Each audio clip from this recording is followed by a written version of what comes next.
Suspense कायम. महाराष्ट्राचा मुख्यमंत्री कोण होणार यावरती.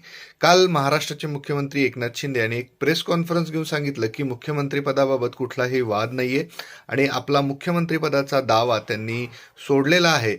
आम्ही एनडीएचे घटक आहोत. प्रधानमंत्री नरेंद्र मोदी जो काही निर्णय घेतील मुख्यमंत्रीपदाबाबत तो त्यांना मान्य आहे. माझा कुठलाही अडंगा नसेल असं त्यांनी यावेळी सांगितलंय.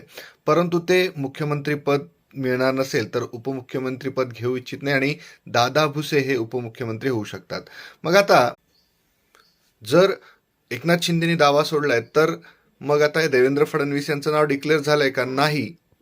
देवेंद्र फडणवीस जर मुख्यमंत्री झाले तर मराठा फॅक्टरचं काय होऊ शकतं याबद्दल आज चर्चा जी आहे अमित शहा आणि विनोद तावडे हे करणार आहेत.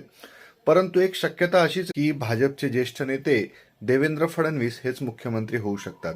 तर आज बघूयात कोणाच्या गळ्यामध्ये मुख्यमंत्रीपदाची माळ पडते आणि